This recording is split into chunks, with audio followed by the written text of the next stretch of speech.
जरा सोचिए, एक तरफ हैं भगवान बुद्ध जो शांति और आत्मज्ञान की बात करते हैं, और दूसरी तरफ कार्ल मार्क्स जो क्रांति और वर्ग संघर्ष की बात करते हैं। क्या इन दोनों में कुछ भी एक जैसा हो सकता है? सुनने में ही कितना अजीब लगता है ना?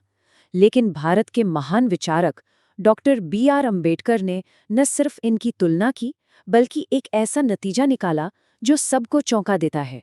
तो चलिए, आज अम्बेडकर के इसी नजरिए को समझते हैं उनके निबंध बुद्ध या कार्ल मार्क्स के जरिए। देखिए, अंबेडकर ने अपने निबंध की शुरुआत ही इस बात से की। उन्होंने लिखा कि कार्ल मार्क्स और बुद्ध के बीच तुलना को एक मजाक ही माना जा सकता है। मतलब वो खुद जानते थे कि ये सुनने में कितना अटपटा है, और हो भी क्यों ना। आखिरकार दोनों के बीच लगभग 2500 साल का फासला था। तो फिर सवाल ये है कि अगर अंबेडकर खुद इसे एक अजीब तुलना मान रहे थे, तो उन्होंने इस पर इतनी गहराई से सोचा ही क्यों? 20वीं सदी के इतने बड़े विचारक आखिर हमें क्या दिखाना चाह रहे थे? चलिए, इसी पहेली को सुलझाने की कोशिश करते हैं। तो सबसे पहले ये देखते हैं कि आखिर ये तुलना इतनी अजीब है क्यों।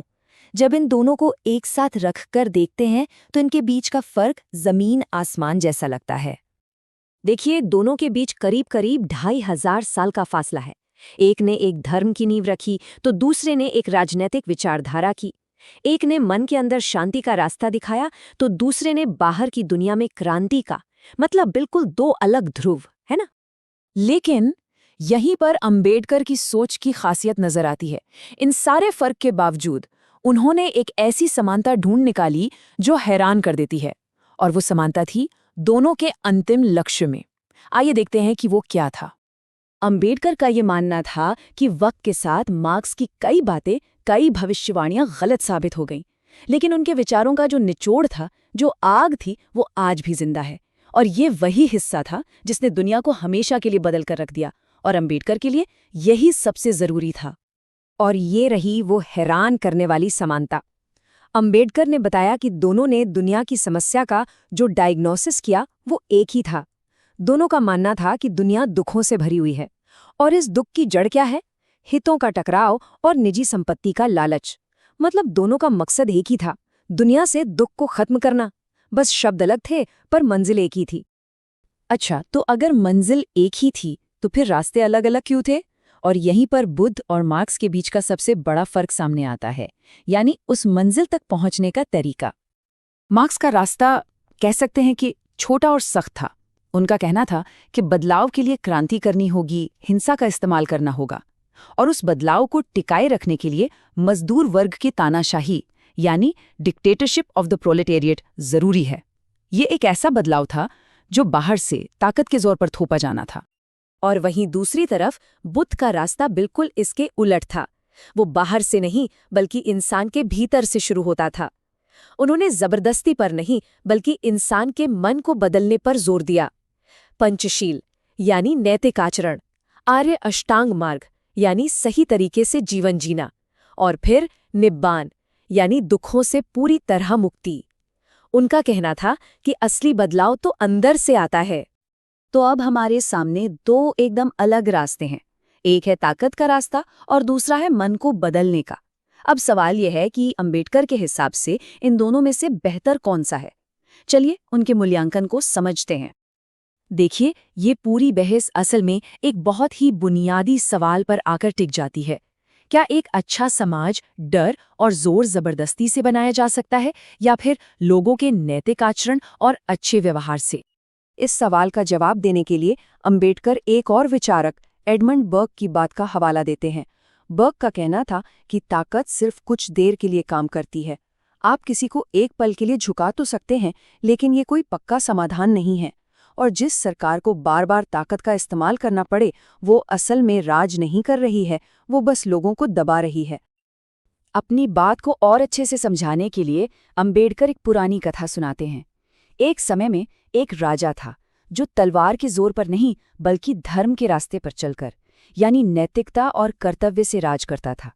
वो गरीबों और जरूरतमंदों का पूरा ख्याल रखता था, और इसका नतीजा, उसका राज्य खुशहाल और समृद्ध था।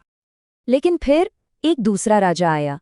उसने धर्म का रास्ता छोड़ दिया और अपनी मनमर्जी से राज करने लगा। उसने गरीबों को अनदेखा कर दिया, और बहुत जल्द पूरे राज्य में गरीबी और मायूसी फैलने लगी। और बस यहीं से समाज का पतन शुरू हो गया। देखिए कैसे एक चीज से दूसरी जुड़ी। गरीबी बढ़ी तो लोगों ने चोरी शुरू कर दी। चोरी रोकने के लिए राजा ने सजा और हिंसा का सहारा लिया। इस हिंसा से हत्याएं होने लगी और देखते ही देखते झूठ, धोखा, हर तरह की बुराई समाज में आम हो गई। ये कहानी साफ दिखाती है कि जब नैतिकता की नींव ही खत्म हो जाए तो ताकत का इस्तेमाल समाज को बचाता नहीं बल्कि पूरी तरह बर्बाद कर देता है। तो इस सारी तुलना के बाद अंबेडकर एक ऐसे नतीजे पर पहुंचते हैं जो वाकई सोचने पर मजबूर कर देता है। कम्युनिज्म का एक बहुत बड़ा वादा है कि एक दिन राज्य खत्म हो जाएगा, मतलब सरकार, पुलिस, फौज, इन सब की जरूरत ही नहीं रहेगी। अंबेडकर यहाँ एक बहुत तीखा सवाल पूछते हैं, जब ये जबरदस्ती और ताकत हट जाएगी तब समाज को एक साथ जोड़कर कौन रखेगा, उसे बिखरने से कौन रोकेगा? उनका जवाब था धर्म। और यहाँ धर्म का मतलब पूजा पाठ से नहीं बल्कि एक नैतिक बल से है। एक ऐसी सामाजिक नैतिकता जो लोगों को अपनी मर्जी से बिना किसी डर के एक साथ जोड़े रखती है। ये जो स्कोर कार्ड हम देख रहे हैं ये अंबेडकर के पूरे विश्लेषण का निचोड़ है। जरा सोचिए, फ्रांसीसी क्रांति ने स्वतंत्रता तो दी पर समानता नहीं दे सकी। कम्युनिज्म ने समानता का वादा किया पर स्वतंत्रता छीन ली। और भाईचारा, वो तो दोनों में ही कहीं नहीं था। अंबेडकर का मानना था कि सिर्फ और सिर्फ बुद्ध का रास्ता ही ऐसा है जो इन तीनों स्वतंत्रता, समानता और बंधुत्व को एक साथ हकीकत बना सकता है। लेकिन क्या इसका कोई सबूत भी है? हाँ, बिल्कुल है।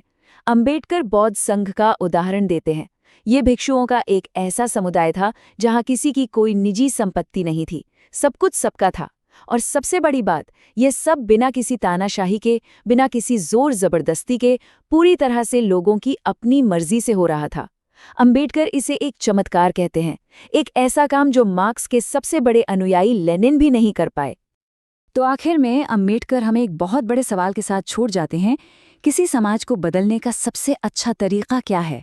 कानून और ताकत का इस्तेमाल या फिर लोगों के दिल और दिमाग को बदलना? क्या एक नैतिक क्रांति एक राजनीतिक क्रांति से ज्यादा टिकाऊ हो सकती है? ये एक ऐसा सवाल है जो 2500 साल बाद आज भी उतना ही जरूरी है और जिसका जवाब शायद हर किसी को खुद ही खोजना होगा।